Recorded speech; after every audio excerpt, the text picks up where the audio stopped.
मालिक की प्यारी साथ संगतियों, इंसान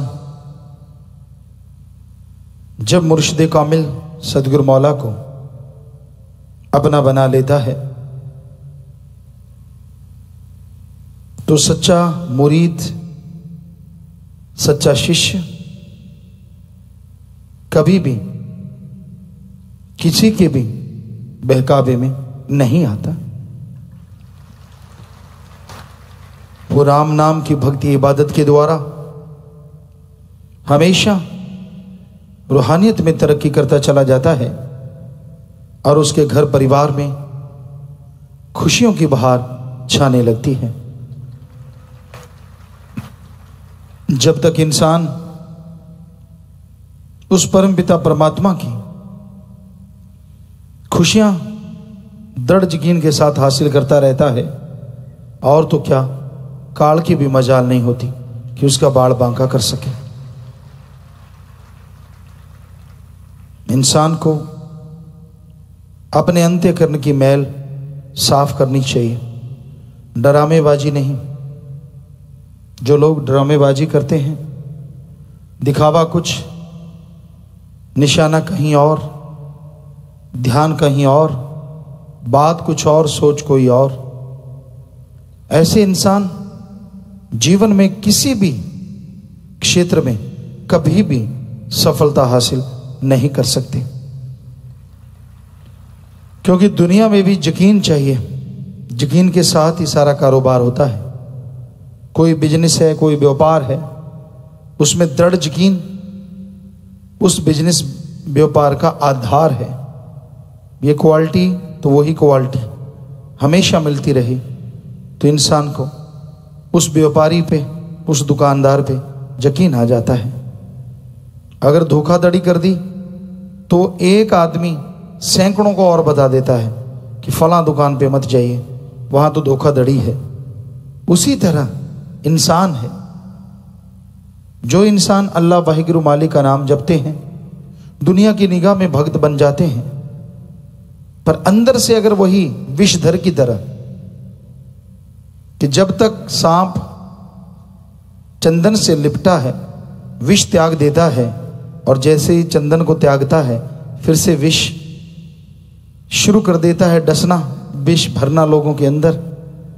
तो उसी तरह जो लोग अपने पीर फकीर सदगुरु मौला की चर्चा करते रहे लोगों से, और आशिक बन जाना और फिर एकदम से ये कहना कि नहीं, लट्टू की तरह घूम जाना, गिरगिट की तरह रंग बदल लेना, तो भाई जो अल्लाह वाहिगुरु मालिक का नहीं हो सकता, इंसान का कैसे हो सकता है? जरा सोचिए।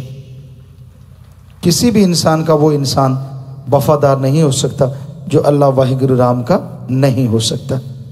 क्योंकि मालिक तो सबको देता है, वो तो कभी किसी का बुरा नहीं करता, सबका भला मांगता है, सबका भला करता है। आगे इंसान की मर्जी है, इंसान क्या कर्म करता है क्या नहीं, कोई जबरदस्ती नहीं होती। तो इंसान को इंसान गुमराह कर दे तो बात अलग है, लेकिन संत पीर फकीर कभी किसी को कोई ऐसा कर्म करने के लिए नहीं कहते जिससे लगे कि उसका जीवन खराब हुआ।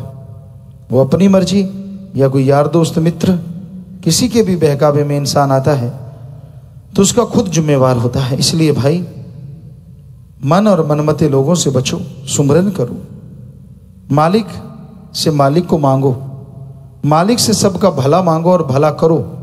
यकीनन आपका भला होगा, माँ बाप का नाम रोशन होगा। लोग कहेंगे धन्य है इसके माँ बाप, ये किसकी औलाद है जो अच्छे नेक कर्म करता है। और अगर कोई बुरा कर्म करके जाता है, कैकई नाम किसी औरत का नहीं रखा जाता। कभी सुना है? वो बड़ी डब्बू कुत्ता थी, अगलाई डब्बू कुत्ता, कंद थे मंत्रा, जिसका नाम कोई नहीं रखता, और ना ही कैकई जो उसकी बातों में आ गई। आप देख लीजिए, हमने तो आज तक सुना नहीं किसी लड़की का नाम कैकई या मंत्रा हो, क्योंकि मंत्रा उंगली लगाती थी और कैकई सुन के अमल करती थी। तो ऐसे रावण कभी किसी का नाम सुना नहीं है। दुनिया वाले चाहे कुछ भी करते रहें, उसका अलग बात है, लेकिन किसी इंसान का, आदमी का नाम कभी सुना नहीं। तो भाई ये जो नाम है क्यों नहीं रखे जाते? बदनुमा धब्बा है वो माँ बाप के ऊपर। लोग उस माँ बाप को भी कोसते हैं जिनके बच्चे बुरे कर्म करते हैं। यार कैसे औरत ने जन्म दिया है। साईं मस्ताना जी महाराज ने कहा जो नाम नहीं जपते उनके कीड़े फड़े माँ के भी। ये इतिहास में लिखा है, धर्मों में। क्यों? क्योंकि अच्छे संस्कार क्यों नहीं दिए उस औलाद को, क्यों बिगड़ी वो? अच्छे संस्कार न देने की वजह से। तो एक इंसान, एक आदमी अच्छे कर्म करे, भले कर्म करे, सिर्फ माँ का नहीं, बाप का ही नहीं, पूरी कुलों का नाम आदमी सत्कार से लेता है। यार ये तो बहादुर, योद्धा, शूरवीर, नेक कर्म करने वाला, सत्कार होता है उसका जगह जगह पे। और जो बुरे कर्म करते हैं, लोग कहते हैं बला है बला, जितना बचना है बचो। तो इसलिए आप शैतान ना बनो, इंसान बनो, ताकि लोग आपका सत्कार करें, आपके माँ बाप का सत्कार करें और आपकी जननी को धन्य कहें, ना कि लानत भेजें। तो ये सतगुरु मौला ने सिखाया। जो लोग वचन सुन के अमल करते हैं, वाकई उनके माँ बाप धन्य धन्य हो जाते हैं और लोग उनको भी धन्य कहते हैं। सो इसलिए भाई नाम जपा करो, सबका भला मांगा करो, भले कर्म किया करो। बुरे कर्म और बुरे संग से जितना बचोगे, बेपरवाह साईं मस्ताना जी महाराज परम पिता जी सत्संग में फरमाते कि निंदक की तो परछाई बुरी, इसलिए जितना दूर रहो उतना ही आपके काज संवरेंगे। और जितना उनके नजदीक रहोगे, जितने मर्जी नाटकबाज बन जाओ, लेकिन कभी भी जिंदगी में खुशियां आपके कदम नहीं चूमेंगी। बेचैन रहोगे, परेशान रहोगे।